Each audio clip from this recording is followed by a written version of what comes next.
Dižais Halvārs Sulnes. Kā gan varbūt citādi. Ja jūs jautājat, es tiešām domāju, ka jums ir bijusi neticama laime. Jā, tāda man ir, to es nevaru noliegt. Tieši celtnieks Sulnes man likās tieši manām šī brīža sajūtām vispiemērotākā luga.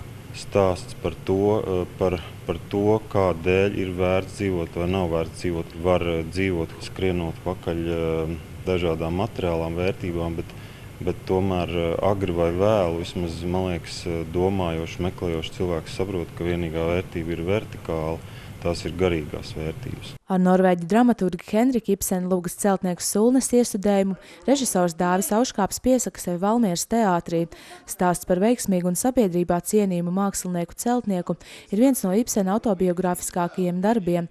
Cilvēka radošās mokas un upuri, šaubas par sevi un savu ceļu, kā arī neizsakāmas ilgas pēc mīlestības un sapratnes, savas sajūtas Ibsens iedzīvinājis lugā celtnieka Sulnesa tēlā. Tagad esmu pirmais vīrs savā arodā. Man jāteic, jums ir bijusi nedzirdēta veiksme. Nē, tas arī ir tas, kas man uzdzen tik briesmīgas bailes. Jo vienreiz taču ir jānāk pagriezienam. Muļķības, no kurienes, lai tāds pagrieziens nāk? No jaunatnes.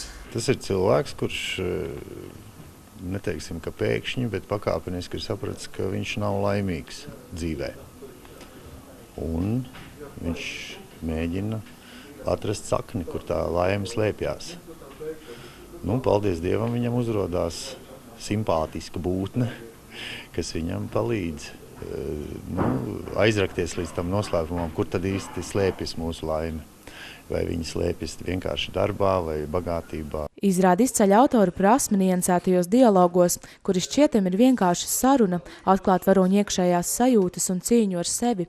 Vairākus gadus dzīvojot ar neizprotamu tukšumu apziņu, beidzot rodas iespēja dzīvot tādu dzīvi, kas nes arī garīgu piepildījumu. Jūs teicāt, ka nāk 40 gadiem kā trollis un aizvedīšot mani uz Spāniju vai kaut kur citur. Un tur jūs man nopirkšot karaļvalsti tālūk. Katram cilvēkam, manuprāt, ir reiz dzīvē bijusi tāda situācija, ka viņš ir tāds stagnējis, viņš vēlas izrauties kaut kā radoši sev pilnveidot, bet ir dažādi sabiedrības spiedieni, cilvēki nesaprot, viņam visu laiku jāattaisnojas, viņš tad sapņo, kaut varētu nākt tāds cilvēks, kas man saprast, kāds esmu, mīlēt man, kāds esmu un palīdzētu man sasniegt tos radošos mērķus. Un šajā gadījumā Sulnesam tas arī piepildās. Vairumam tāds cilvēks nekad nenāk, bet tuk pie Sulnes durvīm atnāk kāds, kas viņam grib būt blakus un vienkārši redzēt, kā viņš ikdienā radošās virsotnes sasniedz. Galvenajās lomās Krišjāns Salmiņš un Rūta Dišlere, radošajā komandā arī scenogrāfi un kostīmu māksliniece Anna Henriksone,